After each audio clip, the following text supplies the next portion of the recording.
evening and welcome to the September edition of our live XC TV.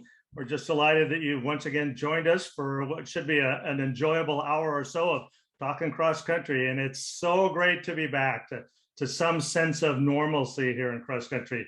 You know, all around this weekend, we could see league meets and invitationals and just the sight of, easy ups being set up and teams warming up together and freshmen getting to the starting line for the first time, and then the gun going off, and then best of all, parents and family and actual fans cheering on the runners. So it's awesome that we're back, and it's exciting for all of us. So once again, I'm Tim O'Rourke, and joining me in just a few moments will be Carrie Tollefson, and we'll talk cross country with some of the finest coaches and athletes in the country.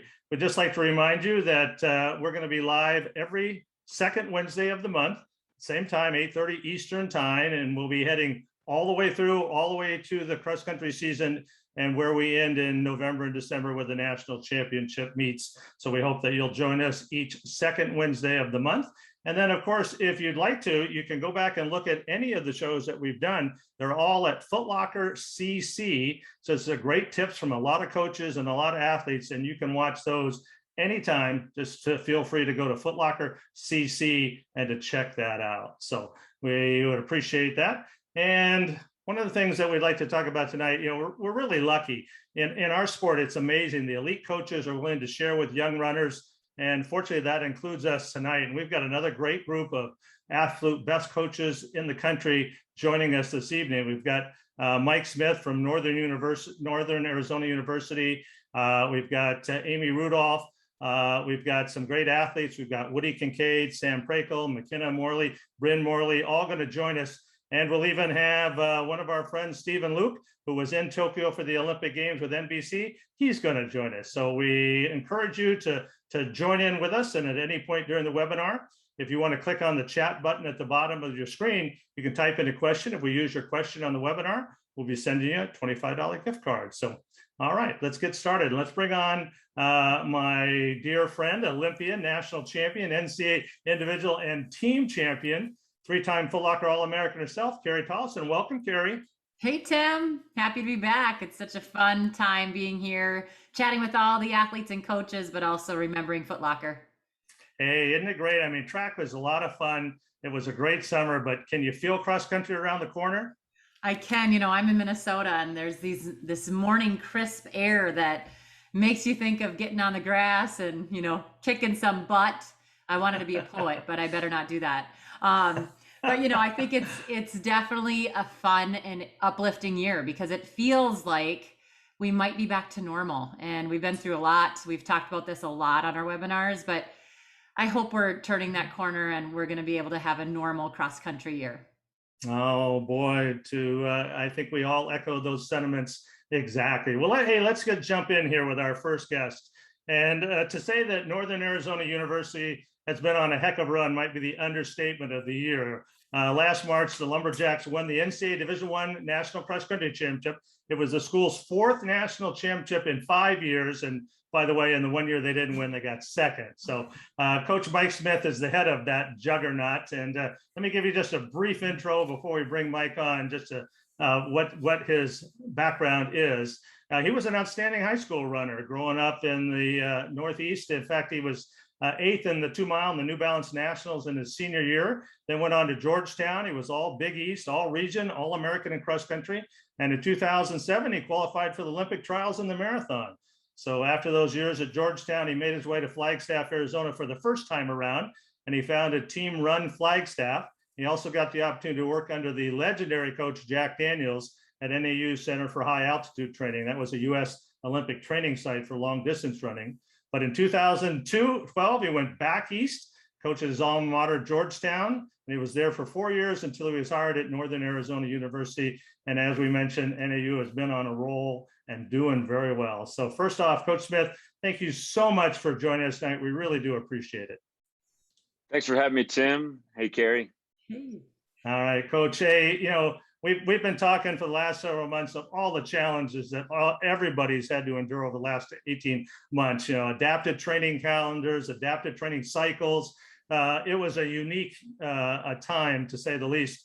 and you guys, about a year ago, we had to put everything on hold. We thought we'd have a cross country season. All of a sudden we didn't. And they said, hey, we'll run the cross country championships in March.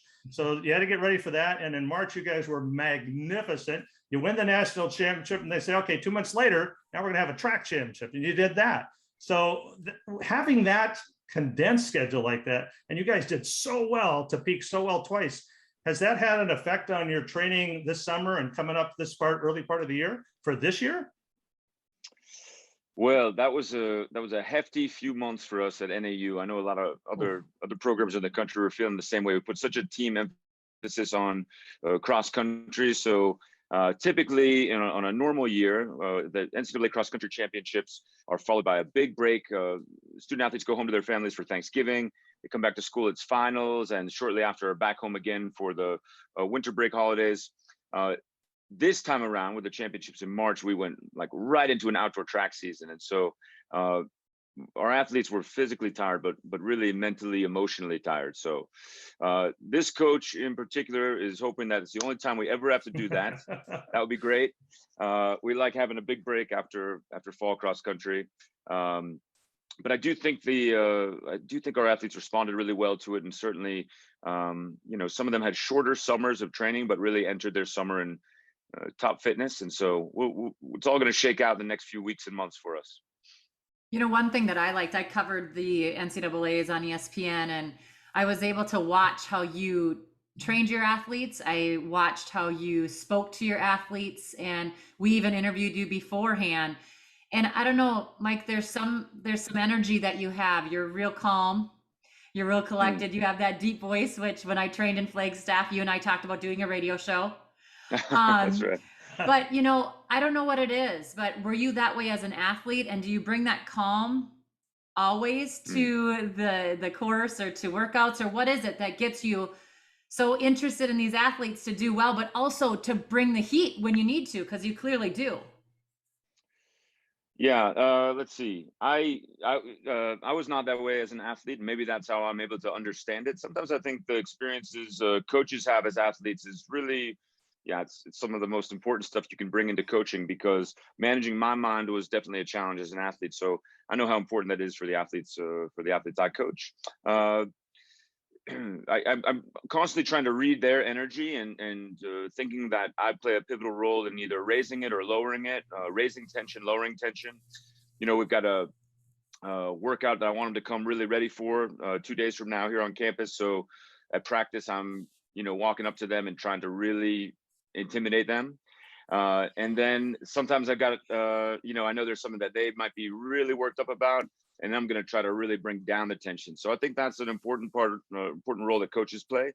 And when athletes can pay attention to that themselves, they can actually be in charge of that, as well. Yeah. Yeah, that's interesting. You said that the expectation levels are so high now. I noticed on your Twitter feed that it says under Dynasty, it has NA in it. And you guys are approaching John McDonald, Arkansas kind of level Dynasty here. Do those kids feel that pressure? And is that a good thing? Ultimately, I think it's a good thing. It's because we're just forced to deal with it all the time. It's like, I think what's really hard is particularly for young athletes when they're navigating the pressure and expectations for the first time. But when it can be a regular part of what you do, you can become a master of it. And so I prefer to NAU that we just know there's, our margin of error is small, that there's a lot of eyes on us. We can get, we talk all the time about creating a tight inner circle of who gets a seat at the table, whose opinion matters, whose voice matters, and what we focus on. So because of the success we've had recently, it's a regular part of what we talk about. You can see how hard it is to repeat, whether we're talking about individual champions or team champions. And I think really it's a whole different other energy to defend something than to first achieve it. So I'm glad we get a lot of practice in that here at NAU. Yeah, you had quite a few, at least three athletes at the Olympic Games. Is that right? Was it three? 3 athletes, that's right. Mm-hmm. Yeah, and one of them is your leading lady. That's right. You're getting married in a couple of weeks. My fiance Rachel, that's right. Yeah. My Olympian. I like to tell her my Olympian fiance. It sounds a lot better. Isn't that fun to say? Right. But I want to know what that was like for you. I mean, you have, such success as a college coach, and then you do have these professionals training under you as well. How do you balance all of that? Yeah, I think there are some things that are different. I like working with a few post-collegiate athletes because it makes my mind work different. There's not the constraints of the NCAA calendar. You can be more creative in training.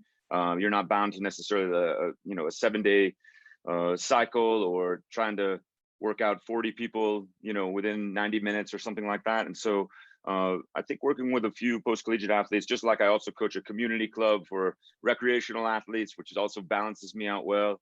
I think those things are important as a coach. I'll tell you what, though, when I was standing there in Tokyo, I thought there are some common threads, common lines that, go across every level. And on the practice track in Tokyo, feeling all the nerves and the doubt and the fear of the top athletes in the world. And if young athletes knew that that's the same for them as even the very, very best, I think they'd feel like it wasn't so unique when it's challenging. But I think there are athletes even at the highest level in our sport that are working through the challenges of their mind or their doubt or wondering if they belong on the big stage. And I think that just whether you're looking at a high school championship, a college championship, a professional championship, that really struck me at the Olympic Games this summer, that thread is common straight through.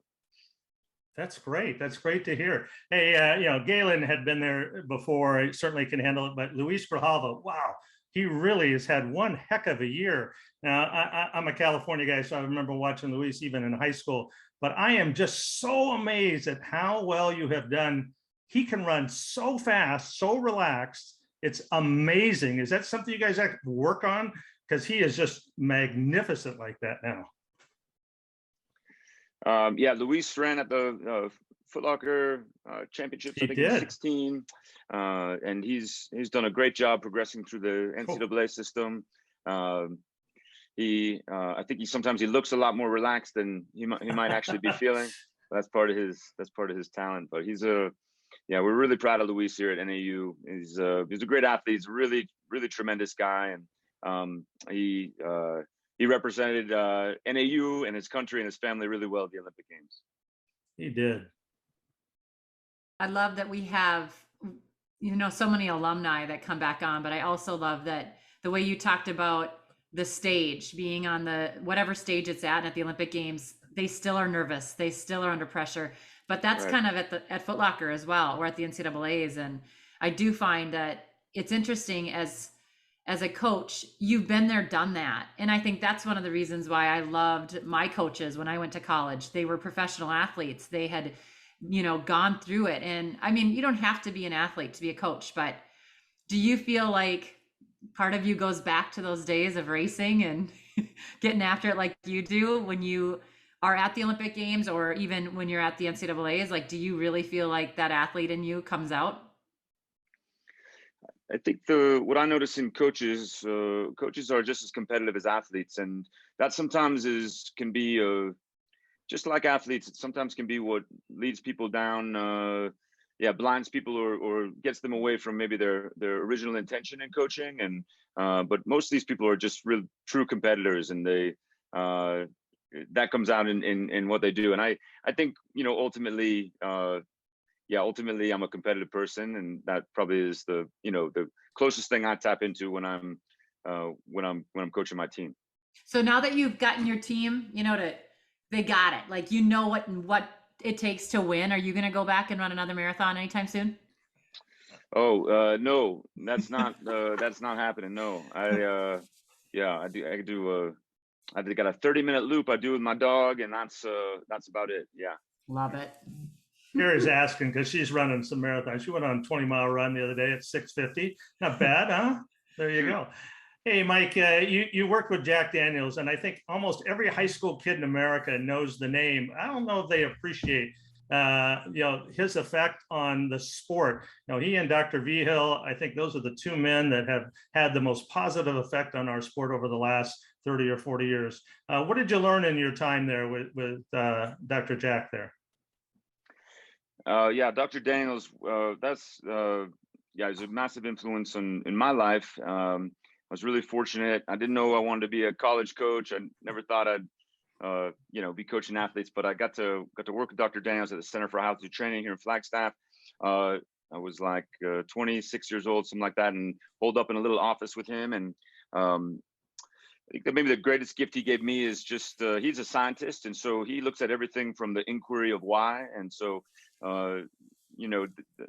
designing training, or how you can add a purposeful stress to create an adaptation. I think his inquiry into those things was very creative, and that's the side of science that I really appreciate. He's a tremendous person. I think about him every day here in Flagstaff. Good. Purposeful stress. It's a new one for me, and I like it a lot. That's awesome. Mike, we want to thank you. It's been a real pleasure. This is going to be a great year. The Notre Dame boys, they're a pretty good group, and you're a phenomenal group. I want one last question, because we're talking with high school coaches all along.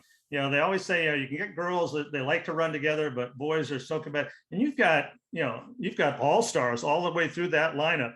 How does a coach work with that to get those guys to understand that the team success outweighs the individual success? How do you work on that? We try to scare the heck out of them in recruiting, so if they're not on board for that, then they go to some other place.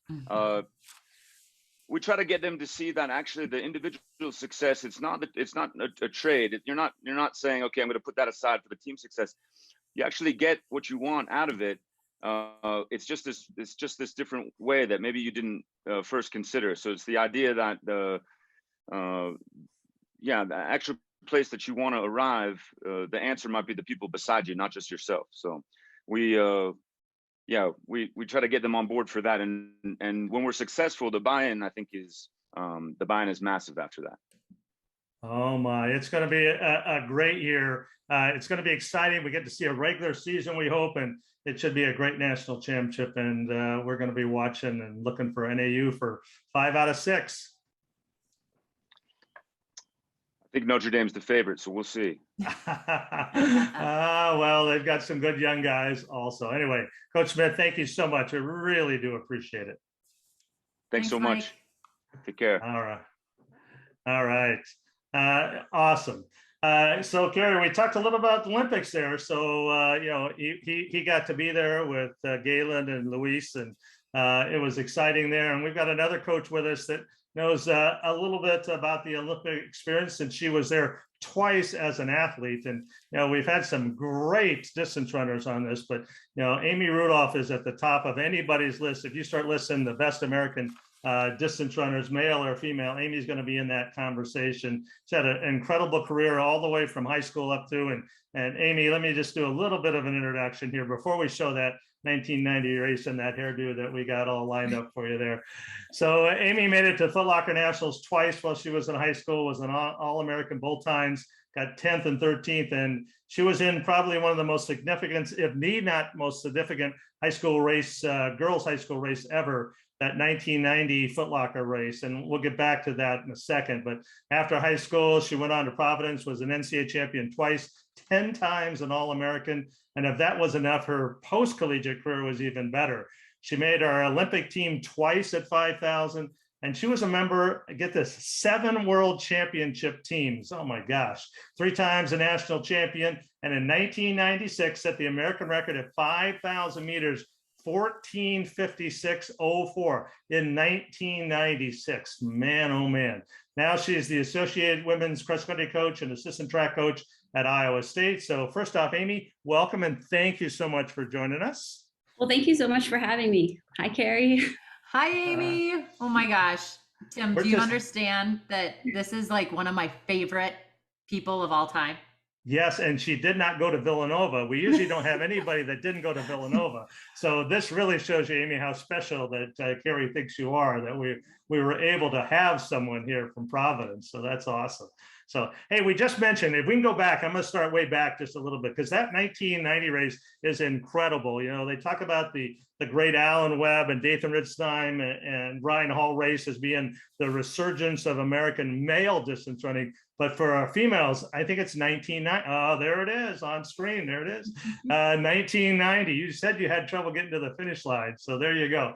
So that race was great because Melody Fairchild runs the 16:39, which a lot of coaches to this day say is the greatest high school race ever, boy, girl, whatever, the greatest high school race. But in that same race, you're in that race, Jen Rhines is in that race, Dina Castor, 3 women who went on to be Olympians, all from that one race. Other than having trouble making it to the finish line there, what do you remember about that in 1990? I just remember, like you said, I knowing the importance of that race because of people that were in that race.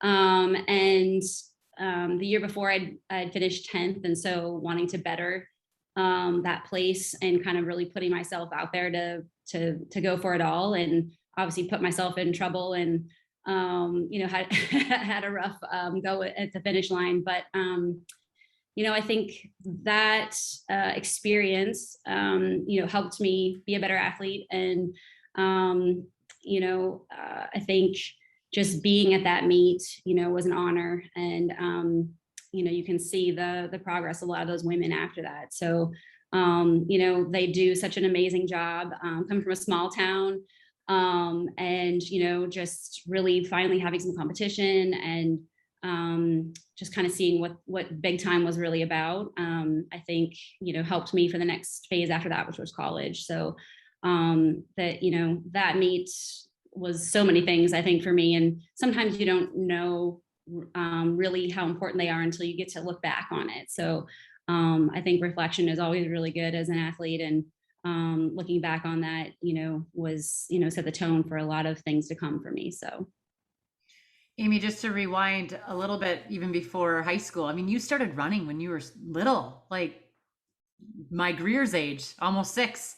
Yeah. So, I mean, you've done this now for a life, basically it's been a lifelong sport for you. And I think that there's a lot of different ages that listen to this webinar. And I think it'd be interesting to hear how you were able to start so young and to keep the hunger even now, as you're maybe not racing and running is hard anymore, but you're coaching. So you're still having to use that passion that you've had for all these years. Yeah, I think, you know, I was fortunate enough to be surrounded by people who made it fun and, you know, kept my passion for it alive, even when I think maybe times were tough for me. But I think it's just something that brings me a lot of joy. And sometimes it's hard to even express that. But, you know, I kind of got to live the dream of, you know, running my whole life basically, and it opening so many doors for me, and to go on and do it professionally, I think is any runner's dream. And then to be able to follow that up with what I get to do for a living now, which is, it's similar in so many ways, but different in so many ways as well. And the beautiful thing is I've done this, and it's not about me anymore. It's about the women I coach. And so I feel really lucky to be able to, you know, keep doing what I love and be able to stay in the sport this long. No, I think that's important. Carrie, that's a great point. You got to have that love for the sport. But I think sometimes girls get wrapped up, and boys too, in this, that, you know, I'm not Melody Fairchild, or, you know, I didn't run, you know, 9:55 for 3,200 in high school, you know, yet if you stay with it, this can be not just a good career, you can become world class and you can get to the Olympic Games. So when you talk to girls today, do you think do they understand that this has got to be a process? You don't have to run, you know, a 440, 1,600 to eventually be an Olympian. Yeah, I think you're seeing that more and more. People that maybe, you know, weren't 10-time All-American in college going on and making Olympic teams, or running marathons and being top 10 in marathons. And so I think it's a lot of, you know, if you want to really pursue it and you want to, you know, really kind of dig down and see what you're really made of, and kind of exhaust that avenue before you, just become a weekend warrior.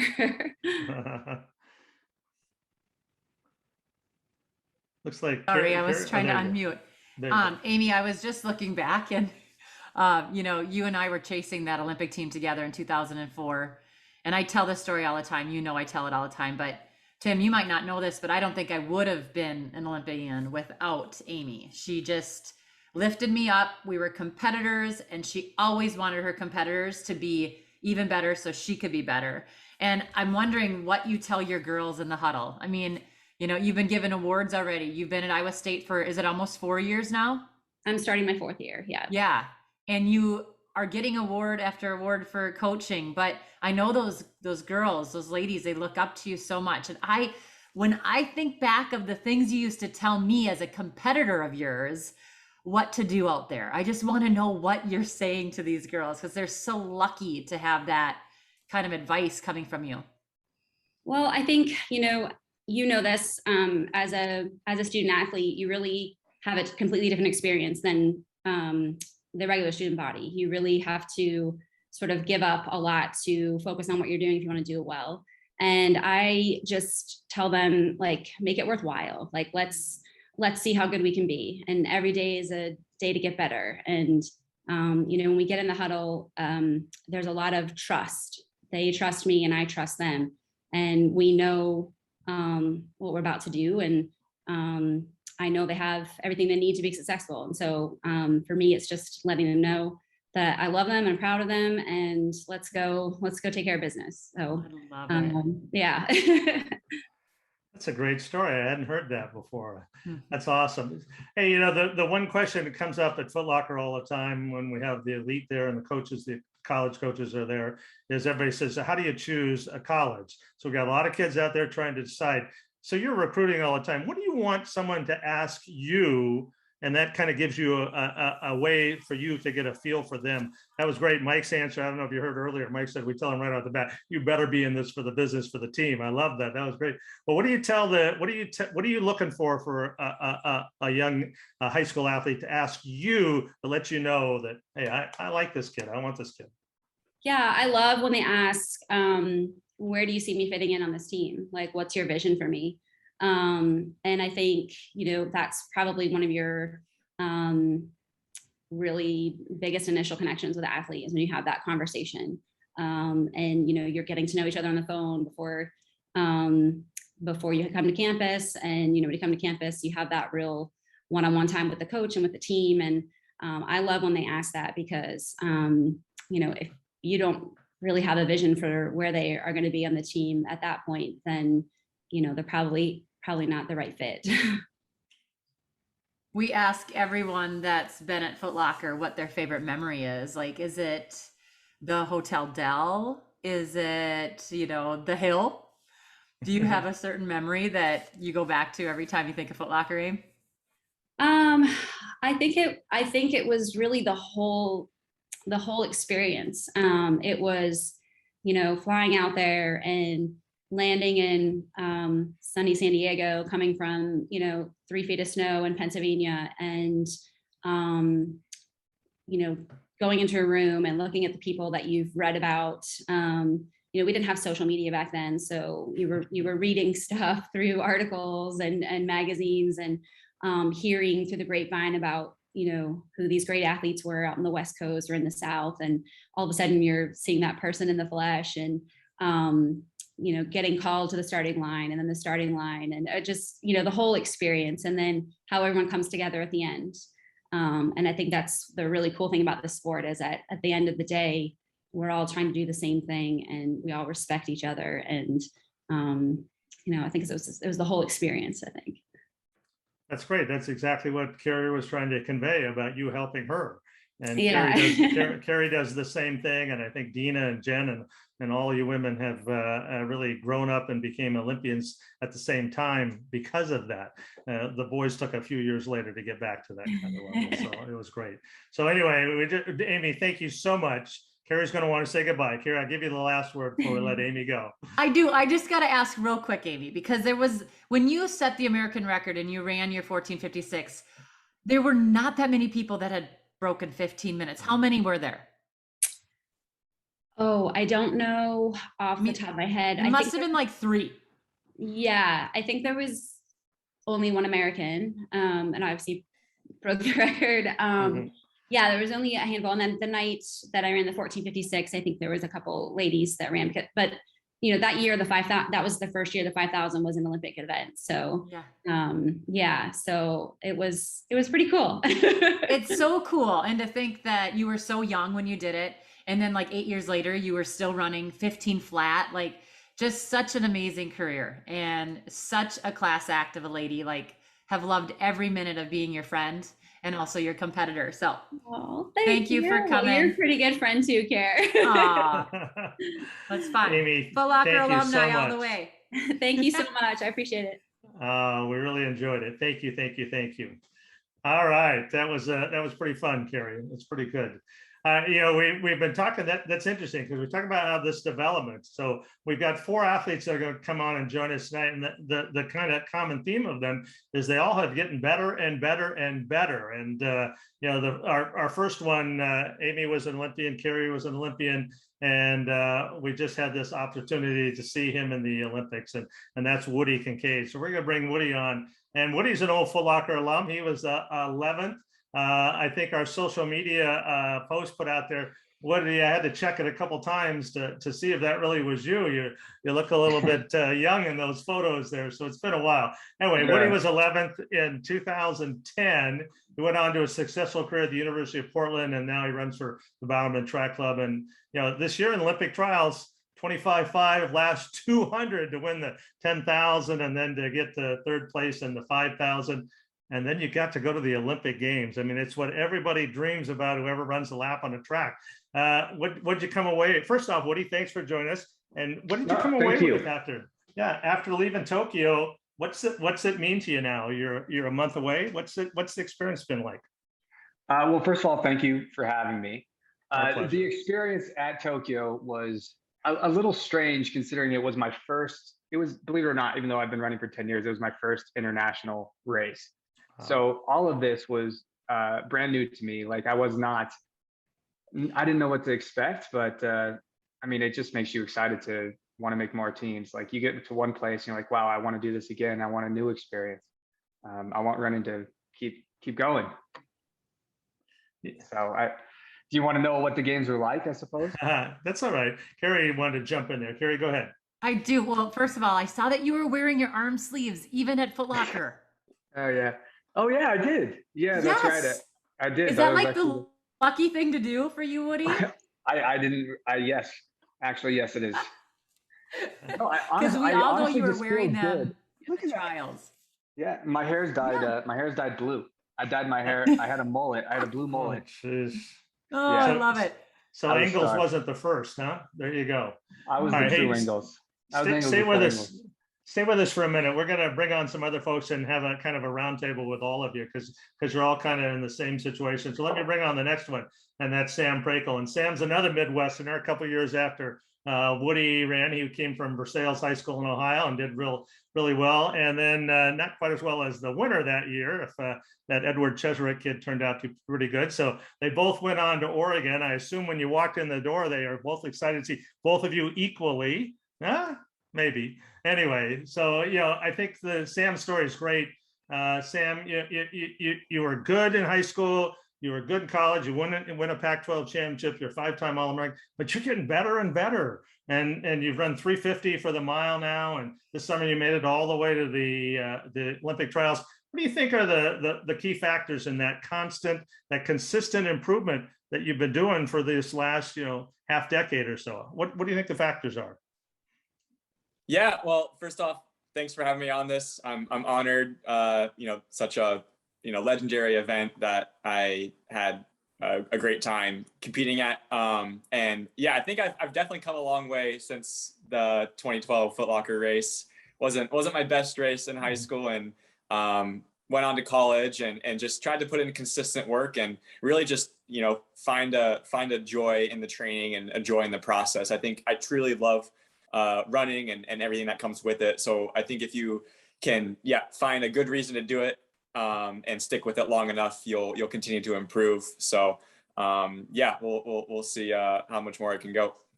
That's great. I've seen a couple of videos of you talking about how much you enjoy talking to high school kids and inspiring them, and both of you have.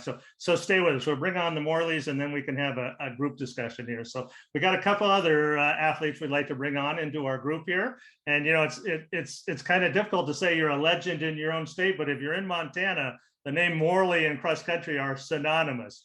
We could even get Logan in here if you wanted to at some point, but this is a pretty good group here. And let me start with Makena, a little bit the older. Now, Makena is one of those rare women that made it to the Foot Locker 4 times in her high school career, and 3 of those times was in the top 10.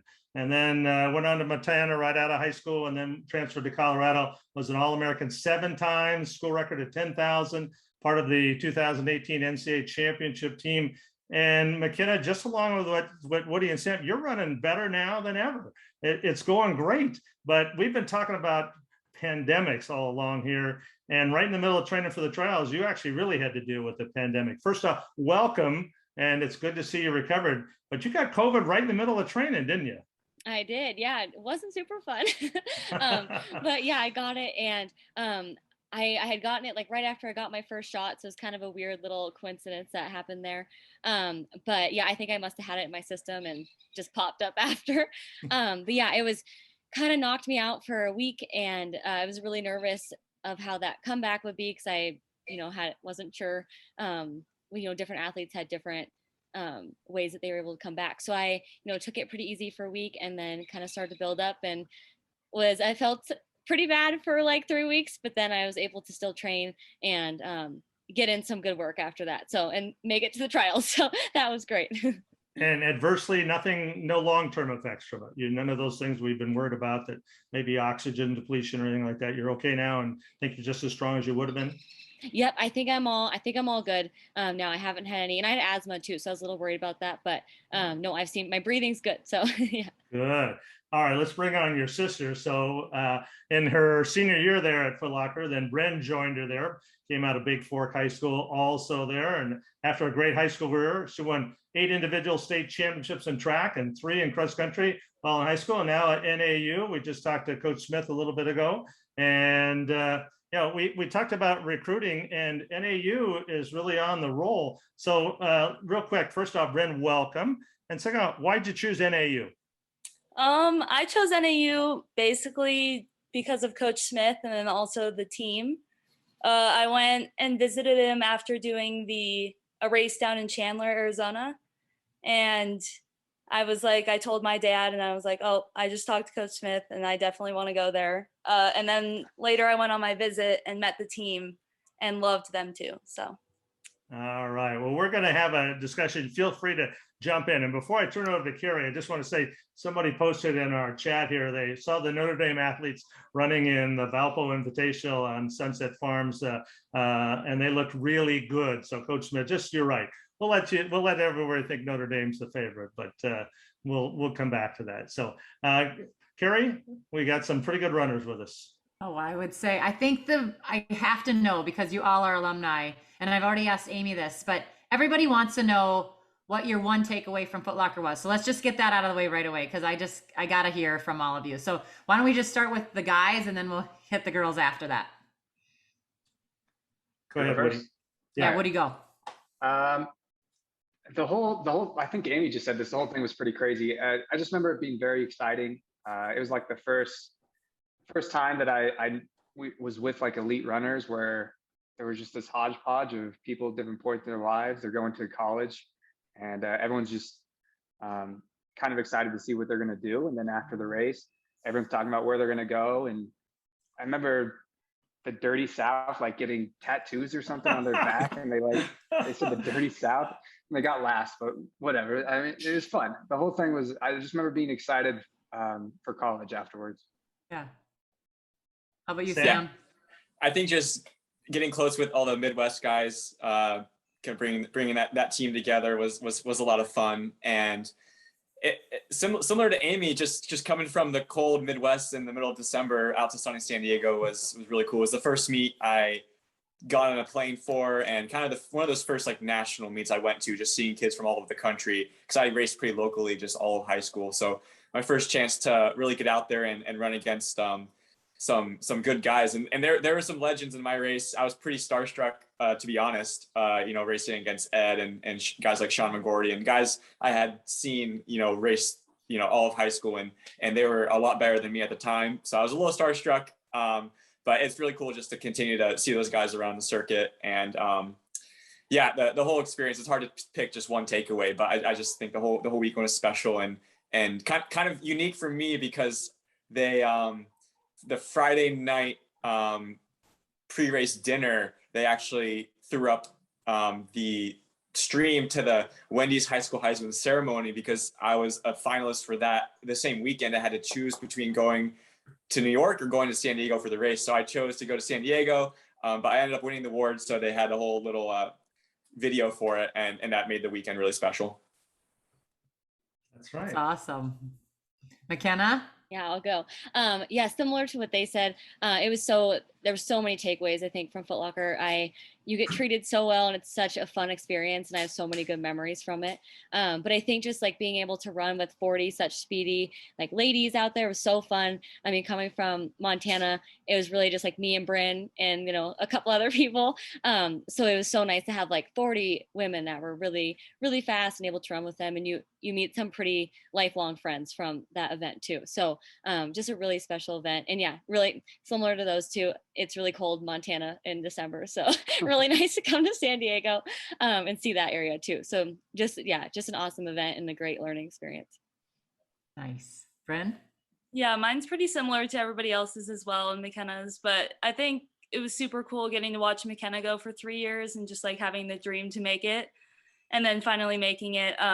And yeah, I just, my biggest takeaway is probably that I still have friends that I see like in the NCAA from all teams across the country that I made at Foot Locker. So I think that's super cool. For the kids that have never been there, for one of the interesting things they do at Foot Locker is they don't room you with another person from your region. They room you with someone else from another region.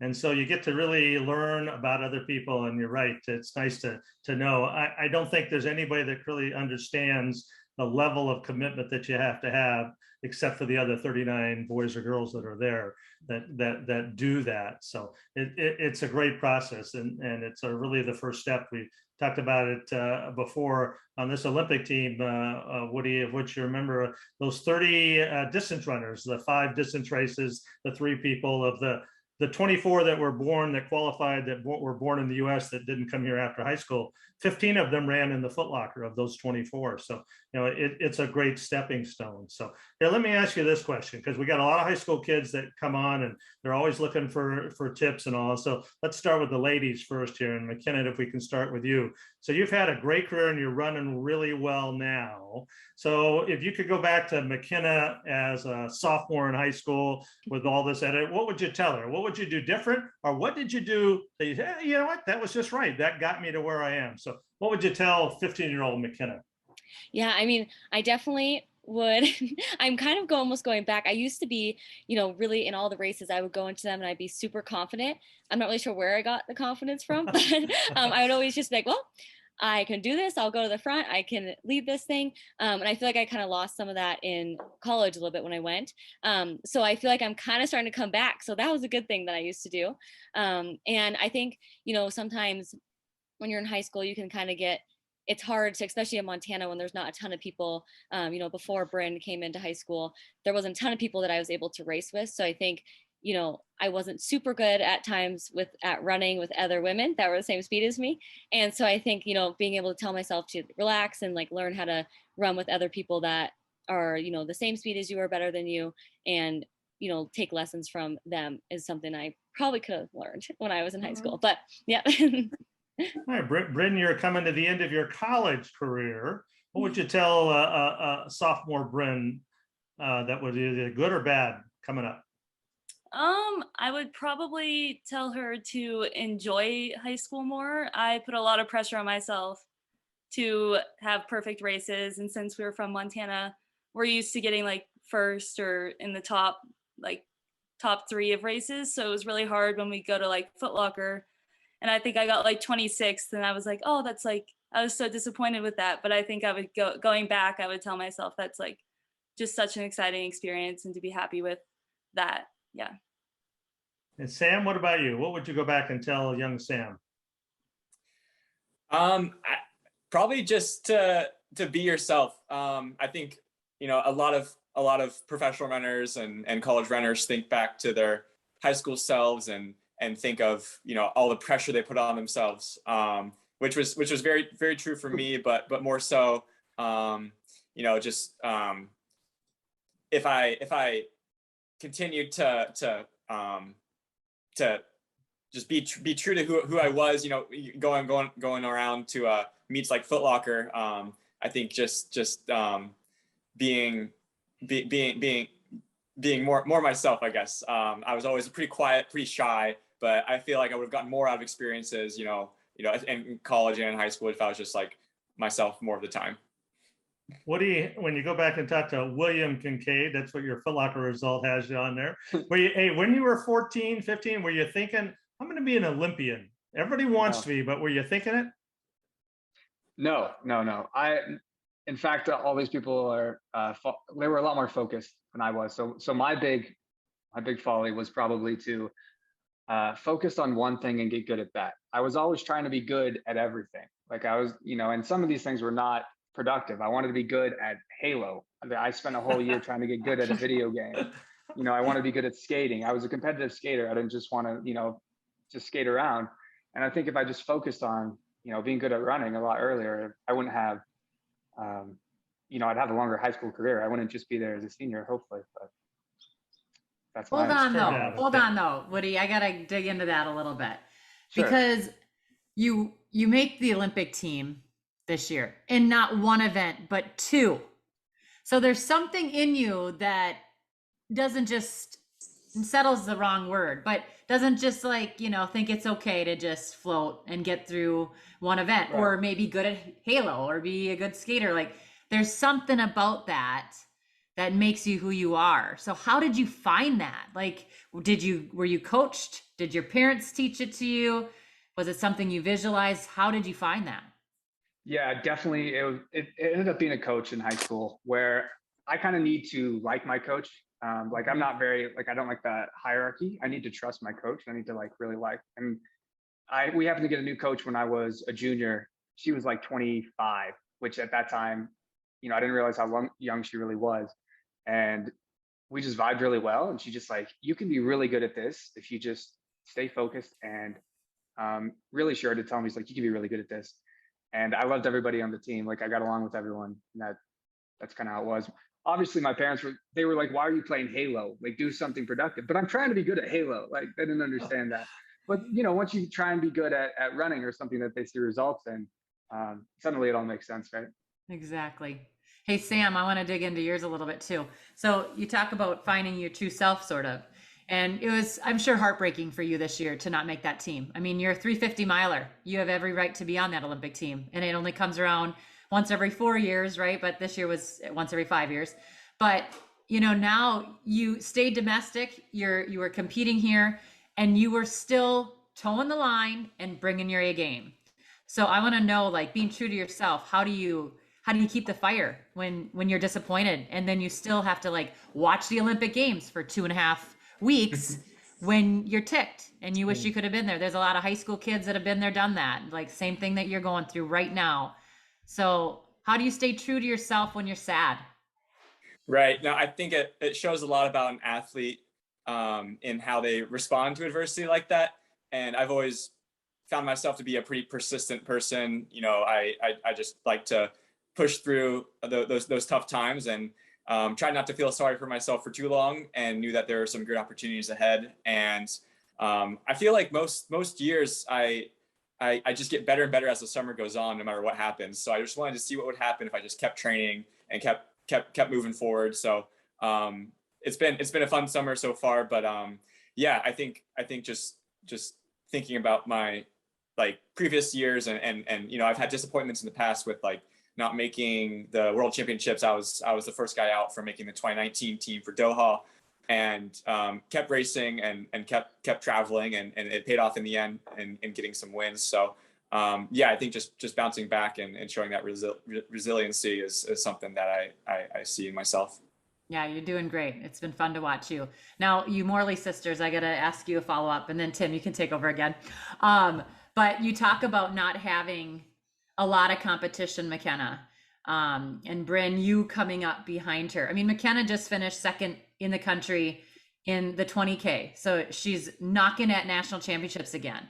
Bryn, you're at a different level right now, right? You're in college. You're watching your big sister do this now again. She's leading the way. So I think there's a lot of athletes that have siblings that are in the same situation as you guys, maybe not winning national championships, but they're trying to make their team, or, you know, they're trying to push each other. So how did you guys keep it fun between you two? And, you know, I know Makena, you're quite a bit older, but at the same time, you still had to go home and sit around the same table and eat at night. So how'd you keep it exciting between the two of you? Yeah, I definitely have to say I was a little competitive at first, poor Bryn. But I definitely, I also was really thankful though to have like someone to train with when she came. We were only in high school for 1 year together. But to have someone to train with while I was in high school was huge. My dad did a lot of training with me and Bryn before that, but it was nice when she was there to actually have a girl to run with. And so that was fun. And then also just being able to start races together. We had 1 year of that, but it was really special having, you know, your sister on the starting line with you. I didn't always show it, but I did always feel that way. But yeah, no, that was fun. And then now, have going through college and then kind of being out of college now for a couple of years and now watching Bryn in college, it's really fun. It's been really fun watching her grow and kind of go through that same process, different schools, so a little different as I went through, but that's been so fun watching her. Yeah, I think it's been super special having Makena in the same sport as me. In high school, I think it was super fun training together. And then also it was nice in track. We kind of had like our separate events. I was more like the 800 mile-ish and she did the longer events, which she does now too. So I feel like that also helps make it fun. But it was super special having Makena to look up to, and she's the reason why I started running. So yeah. Pretty cool. We're going to end you guys right there. We got to move on, but we're just going to thank you. Woody wants to say something, Tim. Oh, no. I just didn't realize it was already over. So. You want to keep going? There you go. We're good. You can stay with us. Sam, you're running Sunday in the mile in New York? That's right. Fifth Ave. Yep. And Woody, what's the next thing on your schedule? Well, there's rumors that Bowerman might run the Ekiden in Japan. Oh, so maybe that's it. Okay. Oh, they talked about that a lot during the Olympics. Yeah, that'd be fascinating. And Makena, what's your immediate plans? Yeah, I've got a Philadelphia half marathon in a week and a half. Oh. Yeah, that'll be fun. And then That's I'll do a great one. Yeah, a couple other 25K and then half marathon champs kind of coming up later fall. So it'll be fun. And finally, Bryn, what's the immediate plan? National championship? Yeah, we have a few meets in between that, but yeah, leading up to that, starting our cross country season. So there's been a real changeover. We got a young group coming through. It's exciting. We thank you all. We thank you all for your commitment to the sport and your commitment to young people. It's really exciting. So thanks so much, and we'll say goodnight to you guys. So thanks everybody. Thank you. Thank you very much. All right.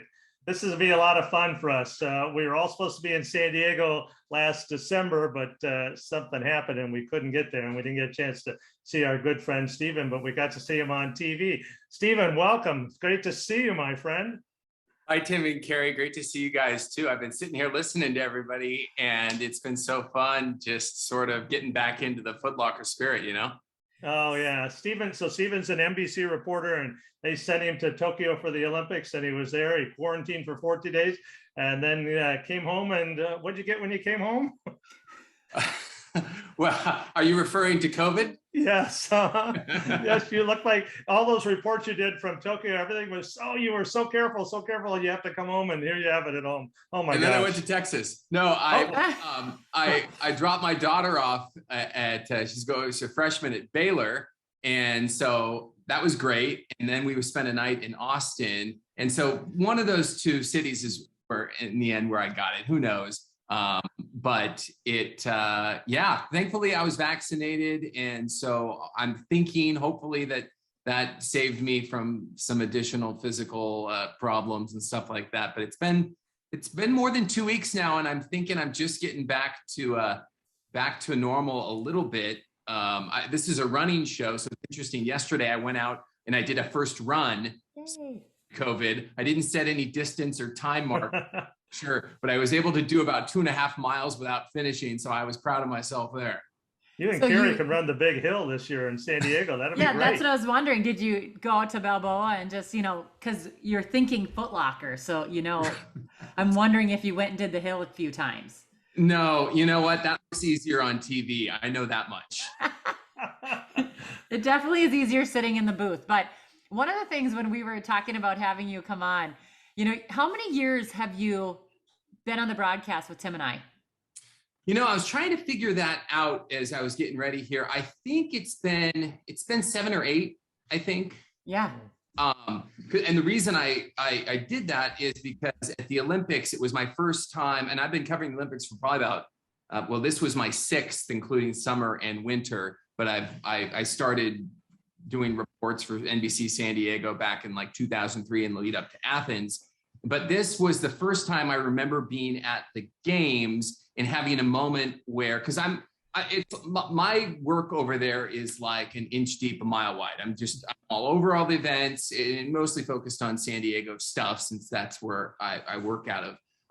But I had this moment where I heard the name Fisher, and I went, wait a minute, how do I know that? Wait, Grant Fisher, Foot Locker. And so it was kind of cool. That's right.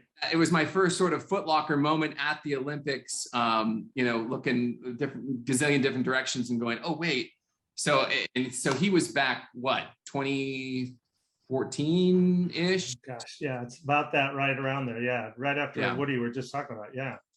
So that's great. It's been a while. That's exciting. So what was it like then? So, we got to see it on TV, but what was the experience? So you've been to the others and obviously no fans, but it seemed like to the athletes, it was pretty close, wasn't it? I think so. For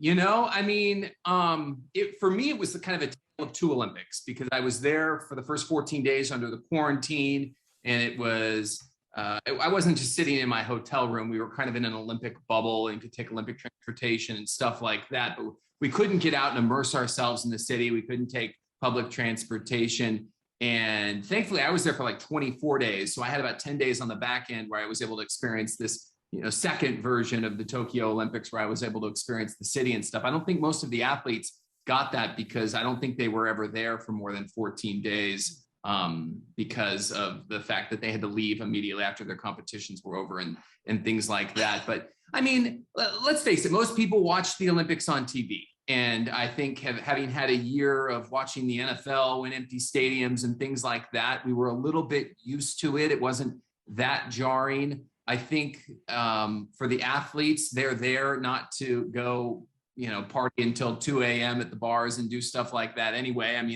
They're pretty dialed in. And so I think that was the normal part for them. I just think the biggest bummer was for the city of Tokyo. What a world-class city that was only sort of half on display because of everything that the protocols and stuff that was in place. Yeah. I just keep thinking of you getting to announce these names at Foot Locker, and then, going over to the Olympic Games and seeing like a Grant Fisher or Woody Kincaid or, someone like that. And when you sit and watch these athletes at Foot Locker, and you and I talk about this all the time, and Tim, but these are the next generation of the greatest American distance runners. What does that feel like when you're over there and you're seeing these kids that you've called, or you're getting to know because you research them and whatever? It's pretty cool. Yeah, well, you guys are drawing out this love of long distance running in me that I never knew I yes together once a year and all that. But yeah, when I see that Molly wins the bronze in the marathon, there's a little part of me. And Molly and we don't have any connection. Other than the fact that I sit in the booth and comes back and helps coach and has her history of, did she win it? She won it, right? Yeah. That was yeah. my time. But I mean, Molly Seidel is she's who she's talking about right Yeah. now. yeah, and so I know she's a big name, and so there's a little part of me that kind of feels like we have this connection, even though she and I, you know, if we walk by each other in the street, we probably would walk right by each other. But it's that common ground there, and it is fun. I mean, there's nothing like the Olympics. Yeah, you can go make a bunch of money in some of the pro sports, and your Instagram account is going to blow up way bigger than it would be maybe if you were an Olympian, and you're going to make more money. But people love Olympians, and people don't just love Olympians from their own country. People love Olympians from other countries. I mean, what other event in the world is there that brings the world together like this? And you're not really mad or bitter or have like negative feelings towards the people that are competing against your people. You just, hey, they did a great job and they worked super hard, and the stories, as you guys both know, the backstories on all of these athletes are what makes it really, really fun for a lot of people who like to know everything they've been through and overcome to getting there. That's true. We were texting each other, Carrie and Rich and Rana during. She's still there. She's still there all the way through. I watched the whole thing for 2 hours and 25 minutes, and never been more excited to watch an event in my life. Hey, was that in the middle of the night? No, that was that real early in the morning, because remember they moved it up. They kept moving it up, moving it up. Yeah. Yeah. So, hey, I want to tell you, you've become one of us now, though. You know that? You hit it right. Grant Fisher 2014. So you're now one of those cross-country geeks. You know, you can cite that stuff. So you can put that on your resume from here. So, well, I'll tell you what. When I was coming onto this, I was sort of thinking maybe for the first time I was going to hear Tim O'Rourke give me one of those Foot Locker announcements like, Stephen Luke, he's a married, you know, marginal pole vaulter in high school, whatever. You know. All right, we'll have to do that. We'll set up your introduction. We'll have Rich be able to edit that in there and go. But hey, we're so excited. It's great to see you again, my friend. We look forward to see you in San Diego. So Foot Locker is back. Everything's on plan. Regionals are all set, you know, and we will all be in San Diego in the second week of December. We're looking forward to seeing you again. San Diego is ready for you guys, and surprise, surprise, the weather is great, and we're not stop it. The fires that you're hearing about in California. We're good in San Diego. We're good. We're ready for this thing. Nothing bad happens in San Diego, and I have not even mentioned the Padres once. So there you go. Anyway, so Stephen, thanks so much. It's great to see you again. We're just delighted, and we'll see you in a couple months. I can't wait. See you guys in a few months. All right. Oh, that's a lot of fun. So we want to thank everybody. It was another great show. We want to thank Mike Smith and Amy Rudolph and Woody and Bryn and Makena and Sam, and especially Carrie. Thank you so much. It was a lot of fun. It was fun to watch you and Amy get back together. She really means a lot to you, didn't she? Oh, you know, I think she means a lot to me, yes. But it really is a fun family. We say this every time, but it's a fun family to be a part of. I was texting with the athletes that were coming on tonight, and, you know, if they can make it, they are all over it, because it's the Foot Locker Cross Country Championships, and they just love it. So, yeah, it's pretty special. All right. Well, we're coming back again. So hopefully all you will get to a regional, and then hopefully some of you will see you at the nationals. But we will see everybody next October 13th. That's the second Wednesday in October. We'll be right in the middle of cross country season. So a lot of stuff to talk about. So we hope to see you on the 13th. And with that, we'd like to say good night and thanks for joining us. Good night, Carrie. Good night, everybody.